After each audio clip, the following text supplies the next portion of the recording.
আসসালামু আলাইকুম আমার পাখি প্রেমিক বন্ধুগণ, আশা করি সকলে ভালো আছেন। আলহামদুলিল্লাহ আমি অনেক ভালো আছি আপনাদের দোয়া এবং আল্লাহ তাআলার রহমতে।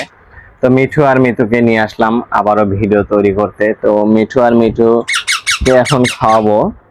তারা দেখেন কত সুন্দরভাবে এখন হ্যান্ডফিড খাবারগুলো তারা শুধু সিরিঞ্জ দিয়ে না, এখন তারা চামিচ দিয়েও খাইতে পারে। তো তারা অনেক সুন্দরভাবে খায়। মিঠু আসো আসো আসো, মিঠু আসো, হাতের উপরে এসো, আসো, হাতে এসো মিঠু, মিঠু হাতে এসো, তাহলে খাবার খাওয়াবো। আসো মিঠু, আসো আগে, আসো, এখানে এসো, হাতে আসতে হবে, তাহলে খাবার খাবো।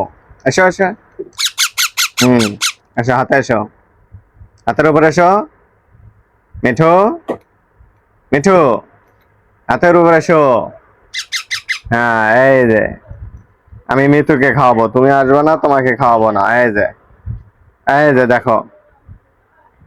তো বন্ধুরা, যারা এই পাখি পালন করেন, আমরা সবাই অ্যাক্টিভ করতে চাই, পাখিকে পোষ মানাতে চাই, কিন্তু পারি না। আমাদের সকলেরই উচিত যে পাখিকে সব সময় বেশি সময় ধরে খাওয়াবো, এবং পাখিকে অ্যাক্টিভ করতে হলে অনেক কষ্ট করতে হবে, কষ্ট করেই পাখিকে অ্যাক্টিভ করতে হবে।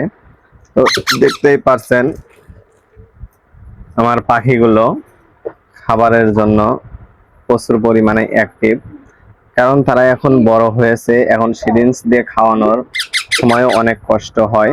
সেই কারণে তাদেরকে আমি চামিচ দিয়ে এইভাবে খাওয়ানোর চেষ্টা করি, কারণ এইভাবে যদি খাওয়াই তাহলে পাখির ভালো হবে, কারণ সিরিঞ্জ দিয়ে খাওয়াতে অনেক কষ্ট হয়। তো এইভাবে যদি খাওয়াতে হয় অনেক সময় লাগে, কিন্তু সময় লাগলেও তো আমার পাখিকে অ্যাক্টিভ করতে হলে খাওয়াতে হবে। তো আপনারা সবাই এইভাবে পাখিকে খাওয়াবেন। আসো, হাতে এসো, উঠতে চাও না কেন? মিঠু, খাও, নামো। হ্যাঁ, এই যে খাও। তো দেখতেই পারছেন মিঠু আর মিতু কত সুন্দরভাবে খাওয়া দাওয়া করছে। তো বন্ধুগণ, আপনারাও এইভাবে খাওয়াবেন, যেহেতু এখন বড় হয়ে গেছে, 1 মাস প্লাস বয়স।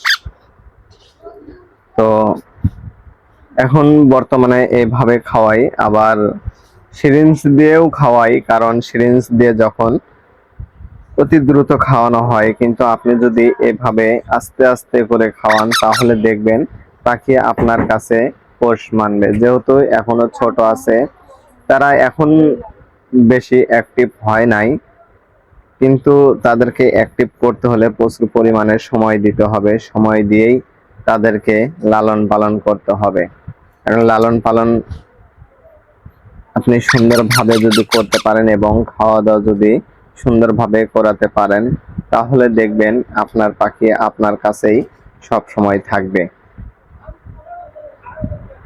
তো এখন দানাদার খাদ্যও দিতে হবে, যেহেতু এখনো আমি আমার পাখিকে দানাদার খাদ্য দেই নাই, তবে শুধু সূর্যমুখীর বিচি দেই এখন, কিন্তু তারা ছিলে খাইতে পারে না, ছিলে দিতে হয়, কারণ তাদের মুখে এখনো শক্তি হয় নাই যে সূর্যমুখী বিচি ছিলে খাবে।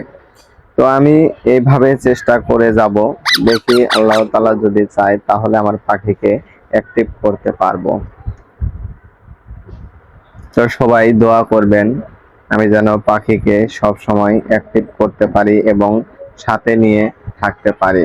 যেহেতু পাখিকে লালন পালন করতেছি কাছে রাখার জন্য, এবং তাদের পিছে প্রচুর পরিমাণে সময় ব্যয় করতেছি তাদেরকে সাথে রাখার জন্য।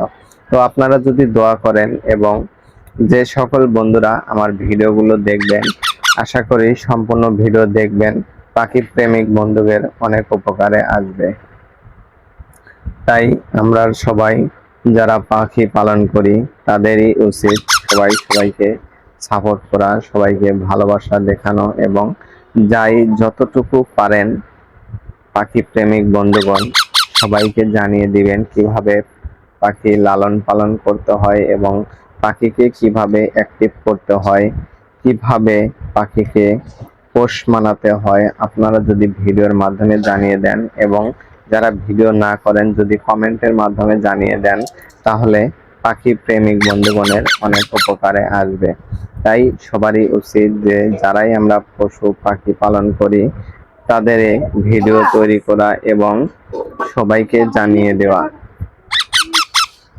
তো সবাই ভালো থাকবেন, সুস্থ থাকবেন এবং আমার মিঠু আর মিতুর জন্য দোয়া করবেন। ধন্যবাদ।